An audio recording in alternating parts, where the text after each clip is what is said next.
사랑하는 성도 여러분, 우리는 계속해서 매일의 이 삶들을 주어진 삶들을 계속해서 살아가고 있습니다. 그런데 하루하루의 삶을 살아갈 때 우리는 기쁜 일도 있고 또 감사한 일도 있고 또 좋은 일도 있고 또 때로는 가슴 아픈 일, 또 어렵고 힘든 일, 또 절망적인 그런 순간을 또 맞이할 때도 있습니다. 절망의 자리를 우리가 맞이할 때 우리는 어떻습니까? 애써 준비했지만 문이 닫혀버릴 때, 사랑하던 관계가 멀어질 때, 또 건강이 무너질 때, 또 우리 신앙생활하고 있는 우리들은 또 기도를 했지만 그 응답이 보이지 않을 때 우리는 삶 가운데 힘을 잃고 좀 삶을 멈추게 되는 그런 상황을 맞이하게 됩니다. 그러나 그 멈춤의 자리 또한 때로는 우리를 낙심하게 만들지만 성경은 분명히 말합니다. 그 자리가 끝이 아니라 다시 하나님이 일하시는 시작의 자리가 될 수 있다. 그렇습니다. 성경은 그 새로운 의미를 우리에게 말씀을 통해서 늘 주십니다. 성경에도 보면, 특별히 오늘 본문에 보면 바로 38년 된 병자의 모습도 그러한 모습을 우리에게 보여줍니다. 그는 오랜 세월 이 베데스다 연못가에 누워 있었습니다. 이 베데스다라는 말은 이 히브리어로 이 베이트 헤세다라고 하는데 뜻은 자비의 집, 그리고 은혜의 집이라고 합니다. 이름은 자비였지만 어떻게 보면 현실적으로는 경쟁과 좌절이 있었습니다. 먼저 들어가는 자만이 낫는다. 이러한 미신적인 소문 속에 서로를 밀치고 또 사람의 힘과 순서에 소망을 두고 있었다는 것이죠. 결국 인간의 능력으로는 구원에 이룰 수 없음을 어떻게 보면 보여주는 것입니다. 그래서 그는 움직일 수도 또 기대할 수도 없는 채 사람들에게 잊혀진 존재로 그 자리에 남아 있었다는 것이죠. 그런데 복음은 놀라운 역전의 선포를 합니다. 그가 예수님을 찾아간 것이 아니라 바로 예수님이 먼저 그를 찾아오셨다라는 것이죠. 여러분, 주님은 자격 있는 자를 찾지 않으시고 스스로 일어설 수 없는 자에게 먼저 다가온다는 것입니다. 이것이 바로 은혜입니다. 그래서 오늘 주님은 우리에게도 동일한 말씀하세요. 오늘 말씀의 제목이기도 한데요, 일어나 네 자리를 들고 걸어가라.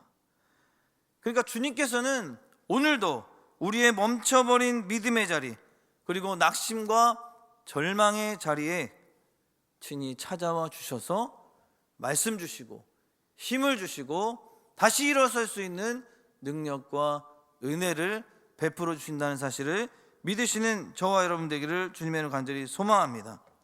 그렇습니다.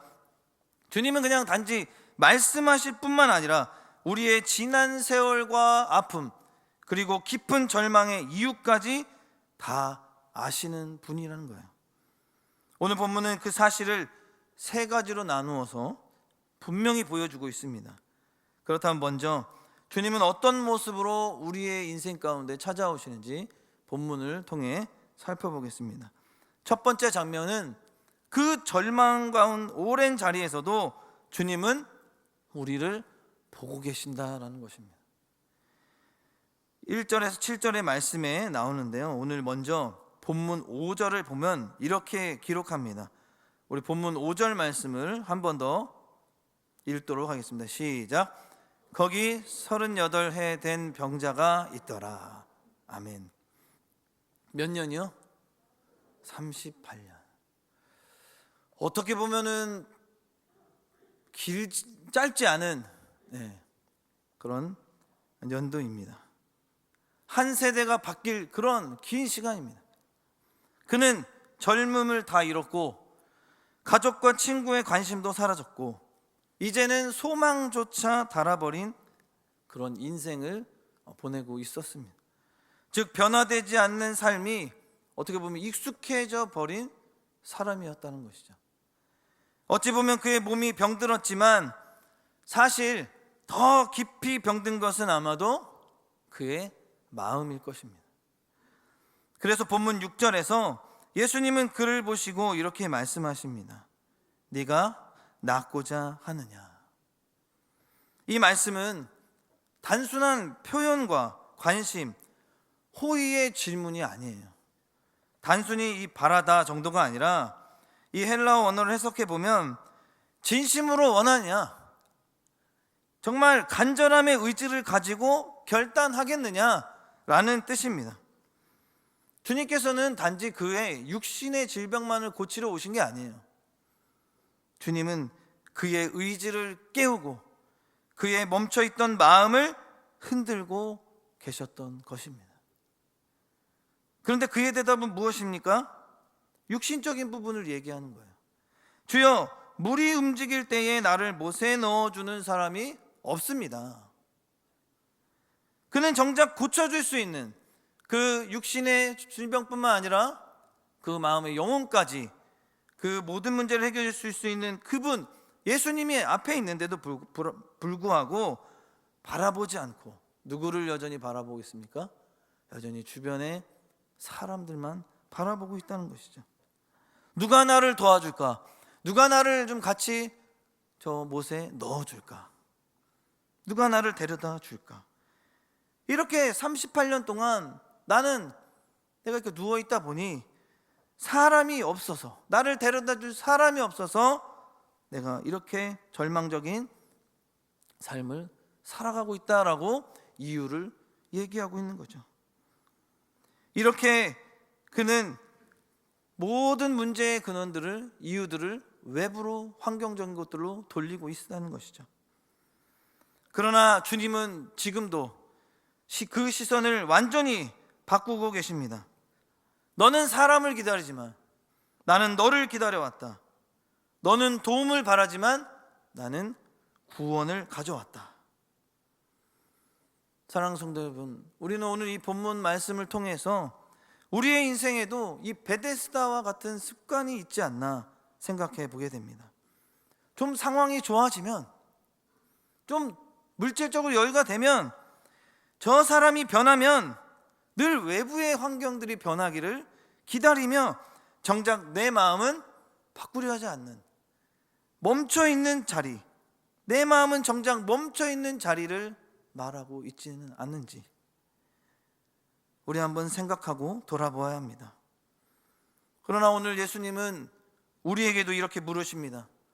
너가 정말 낫고 싶으냐? 그 자리를 벗어나고 싶으냐?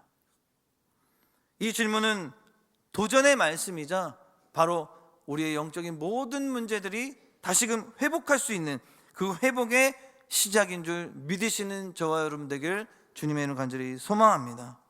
주님은 우리의 절망을 아실 뿐만 아니라 그 절망을 흔들어 그것들을 버리고 이겨내고 다시 일어서서 회복하기를 원하시는 분이십니다. 이런 주님의 마음은 성경 다른 곳에서도 찾아볼 수가 있는데요, 요한복음 11장을 보면 9절로 같이 찾아서 읽지는 않겠습니다. 나사로의 이야기 속에서도 이 동일한 모습을 우리가 발견하게 된다는 거예요. 그 나사로의 이야기 속에서도 주님은 늦지 않게가 아니라 가장 필요한 때에 찾아오셨다라는 것을 우리에게 보여주고 있습니다. 마르다와 마리아도 그랬다는 거죠. 오라비 나사로가 죽었을 때에 주님은 왜 바로 오시지 않았냐 이거죠. 그러나 주님은 그들의 눈물의 이유를 모르신 게 아니었습니다. 그들의 상황을 몰랐던 것이 아니죠. 다 알고 있었습니다. 오히려 하나님의 영광을 보게 하려 하기 위해 가장 절망적인 순간에 주님이 찾아오셨다는 것입니다. 마찬가지로 우리의 인생에도 베데스다 같은 자리가 있다면 기도는 하지만 마음 한구석에는 이미 포기해버린 문제들이 있다면 오늘 이 말씀 다시 한번 붙드시는 저와 여러분 되기를 주님의 이름으로 간절히 소망합니다. 우리는 때론 기도해도 변하지 않는 관계, 계속되는 질병, 또 포기하고 싶은 그러한 문제들, 절망적인 상황들이 있습니다. 그러나 오늘 주님께서는 동일하게 말씀하세요. 나는 네가 얼마나 오래 누워 있었는지 다 안다. 그 문제를 가지고 끙끙 앓고 힘들어하는 상황들을 다 알고 있다. 그러나 이제 그 자리에 머물지 말고 다시 일어서라. 여러분, 세상을 보십시오. 세상은 알아줍니까? 우리를 알아줍니까? 누가 정말 내일처럼 끝까지 목숨 걸고 도와주겠습니까? 처음에는 어떤 목적과 얻을 것이 있으면 잘해주겠죠. 그러나 절망적인 순간이 되면 다 떠납니다. 안 알아줍니다. 아니, 이제 알 필요도 없습니다. 이게 세상입니다. 끝까지 책임져 줄 수 없어요. 그러나 주님은 다르다는 거예요. 절망적인 순간순간마다 이미 다 아시고 친히 찾아주시는 분이 바로 우리 주님이시라는 것입니다. 그분의 눈은 우리의 실패보다 더 깊고 그분의 은혜는 우리의 절망보다 더 넓습니다. 그러므로 오늘 이 시간 변화될 수 없다는 생각을 내려놓으시기 바랍니다. 38년 된 병자도 일어났다면 우리의 굳어진 마음도 일어설 수 있습니다. 주님은 오늘도 우리의 눈물을 외면하지 않으세요. 오랜 절망을 아십니다.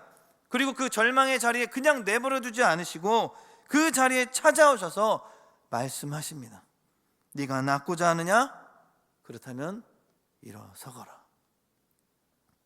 그러므로 오늘도 그 주님 붙잡고 다시 한번 우리가 믿음으로 나아가길 소망합니다.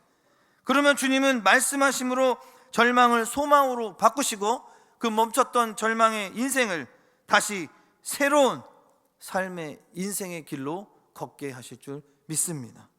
아무쪼록 이 말씀 붙들고 주님의 회복을 경험하는 한 주가 되길 축복합니다. 그러면 두 번째로, 그렇다면 그 말씀의 그 능력이 언제 나타날까요? 8절과 9절에 보면 주님의 말씀은 순종할 때 즉각적으로 능력이 나타나는 줄 믿으시기 바랍니다. 오늘 본문 8절을 함께 읽겠습니다. 시작. 예수께서 이르시되 일어나 네 자리를 들고 걸어가라 하시니. 아멘. 여기서 일어나라라는 이 헬라어 에게이루라는 이 말의 원어를 해석해 보면 잠든 자를 깨우다, 죽은 자를 일으키다 라는 부활의 의미를 가진 단어입니다. 즉 예수님의 이 말씀은 단순히 이 육체의 회복만을 말하는 것이 아니에요.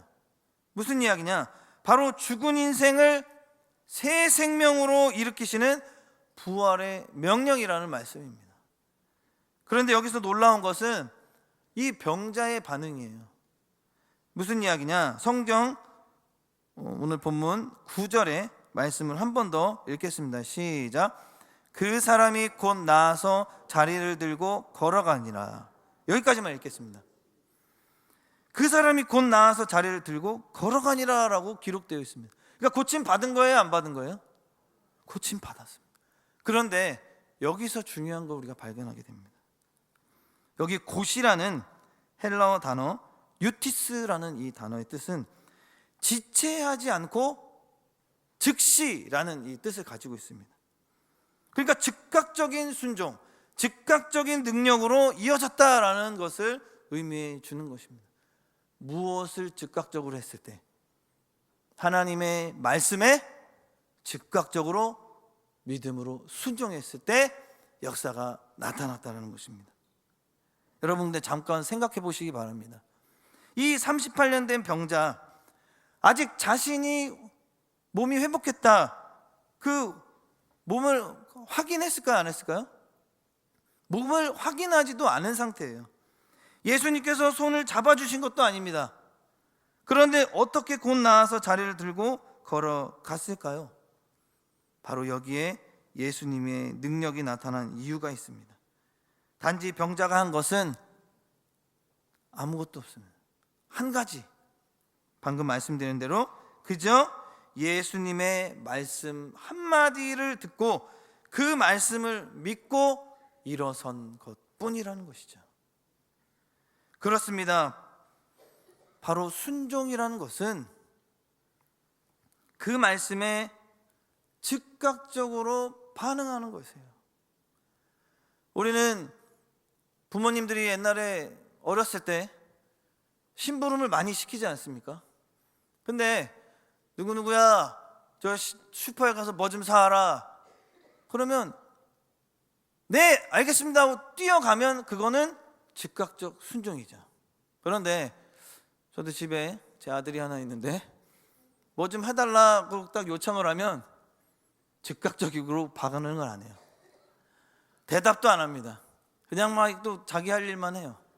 그러다가 제발 좀 해줄래? 그 부탁을 하면 그때서야 알겠어 이러고 가더라고요. 그럼 이건 즉각적 순종일까요? 아니면 지체하다가 말을 들은 게 된 건가요? 그죠? 지체하다가 시간을 보내다 어쩔 수 없이 아빠가 시키니까 해야지 라고 간 것입니다. 무슨 차이가 있습니까? 하나님이 우리에게도 분명히 말씀하실 거예요.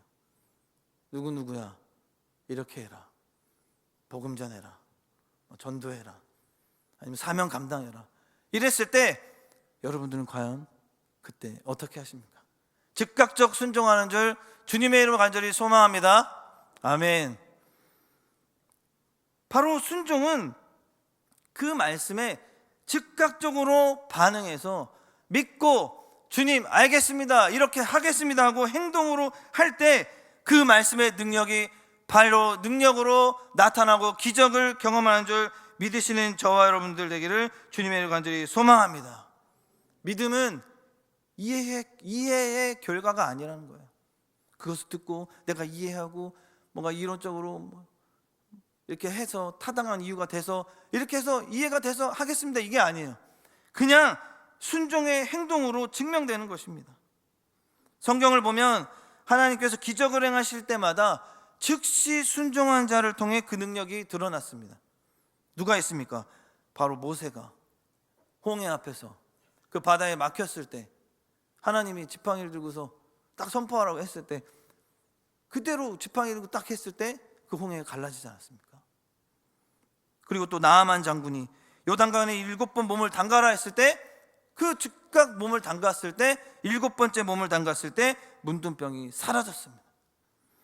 베드로가 깊은 곳에 그물을 던질 때 물고기가 많이 가득 담겨서 잡을 수 있었습니다. 이렇듯 믿음의 순종은 항상 기적의 시작점이었다라는 것입니다. 사랑하는 성도 여러분, 오늘 우리의 신앙이 이처럼 기다림의 자리가 아니라 순종의 즉각적인 믿음으로 행동하는 자리가 되기를 주님의 이름으로 소망합니다. 많은 이들이 말하죠. 환경이 좀 바뀌면, 조금 더 상황이 나아지면 예배 드리러 가겠습니다. 조금 더 여유가 생기면 헌신 봉사하겠습니다.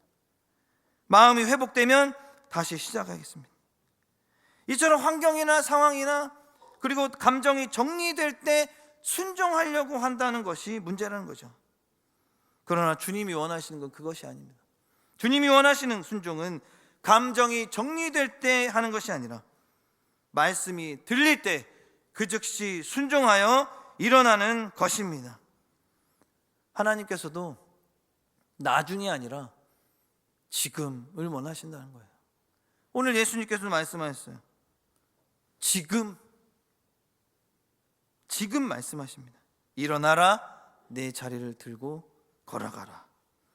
그렇게 순종했을 때, 즉각적으로 행동했을 때 이 38년 된 병자는 능력을 경험하게 된 거예요. 그 자리는 과거의 실패, 상처, 자포자기의 상징이었습니다. 이 38년 된 병자. 그런데 예수님은 말씀하시죠. 그 자리를 들고 걸어가라. 즉 과거의 자리를 간증의 자리로 바꾸라는 것입니다. 오늘 주님께서 우리에게 동일하게 말씀하세요. 그 실패의 자리에서, 낙심의 자리에서, 상처의 자리에서 이제 일어나서 훌훌 털어버리고 다시 걸어가라는 거예요. 그리고 오히려 그 자리를 들고 일어나서 그 옛날에 어렵고 힘들었던 그 과거의 모든 것들을 오히려 간증의 자리로 나아가서 주님 앞에 은혜 받았다고 선포하라는 거예요. 주님이 해결해 주셨습니다. 주님이 함께 하셨습니다. 주님이 날 절망의 자리에서 생명의 자리로 인도하시고 다시 그 사명 감당할 때, 주의 사명 감당할 때 힘을 불어넣으시고 능력으로의 손길로 붙들어 주시고 함께하여 주셨습니다라고 그 은혜를 선포하라고 주님이 말씀하시는 거예요. 여러분의 그 자리가 오늘부터 그 은혜를 증거하는 간증의 자리로 바뀌어지기를 주님의 이름으로 간절히 소망합니다. 이제 그렇다면 마지막으로 회복된 자의 삶이 어떻게 주님을 드러내고 있냐라는 거예요. 10절에서 18절에 보면 이 38년 된 병자도 새로운 삶은 주님을 증거하는 삶으로 바뀌어진다라는 것입니다. 그가 걸어가자 이제 주변의 유대인들이 곧바로 이제 반응하죠. 시비 걸려고 합니다. 오늘 본문 10절입니다. 한번 함께 읽도록 하겠습니다. 시작. 유대인들이 병 나은 사람에게 이르되 안식일인데 네가 자리를 들고 가는 것이 옳지 아니하니라. 안 된다라고 비난하고 있는 거예요.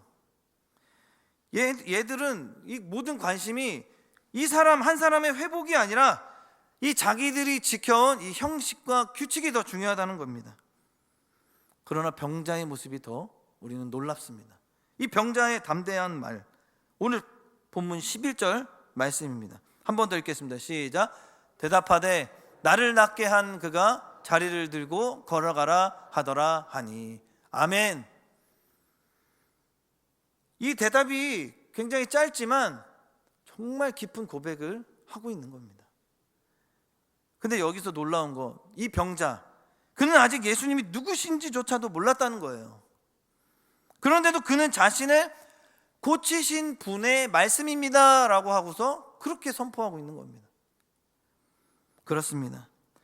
그분의 말씀만 붙들고 걸었고 그 말씀에 순종한 결과 이제는 그분을 대변하는, 증언하는, 증거하는 자로 서게 되었다라는 것입니다. 그의 대답은 단순한 설명이 아니에요. 내게 이런 일을 행하신 분이 예수님이십니다. 그분이 하셨습니다 라고 결단하고 선포하는 거예요. 이것이 바로 회복된 자의 고백이요 복음의 시작, 즉 우리도 똑같죠. 예수를 믿는 자들, 사명을 감당하는 그 첫 번째 길이 시작되는 과정입니다. 여기 보면 마라다로 번역된 단어 헬라어 원문 레게이라는 이 단어는 단순히 이야기하다라는 정도의 의미가 아니라 계속 증거하다, 그리고 반복해서 고백하다라는 의미를 포함합니다. 즉 그는 계속 비난받는 그 상황 속에서도 그분이 고치신 게 사실이니까 계속해서 자기 자신을 고치신 분을 말하는 일을 멈추지 않았던 것입니다. 그렇습니다. 참된 회복은 조용히 숨는 게 아니에요. 주님의 은혜를 세상 앞에 드러내는 증거의 삶으로 이어진다는 것입니다. 그래서 오늘 본문 17절에서 예수님은 이렇게 말씀하세요.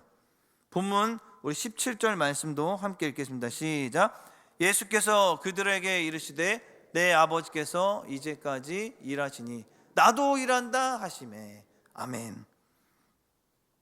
이 말씀은 단순히 안식일에 나도 일한다는 뜻 정도가 아닙니다. 이 일하다로 번역된 헬라어 원문 이것을 해석해 보면 끊임없이 역사하다, 멈추지 않는다는 의미를 담고 있습니다. 즉 하나님도 멈추지 않았다는 거예요. 세상 가운데 절망한 영혼들 속에 여전히 뭐하고 계신다는 거예요? 일하고 계신다는 거죠. 계속해서 죽어가는 영혼들을 위해, 아파하고 절망 가운데 있는 영혼들을 위해서 계속해서 일하고 계신다는 거예요. 그러니까 주님께서는 단순히 한 병자를 고치신 것이 아니라 안식일의 진정한 의미, 멈춤 속에서 이루어지는 하나님의 일, 새 창조의 역사를 선포하신 것입니다.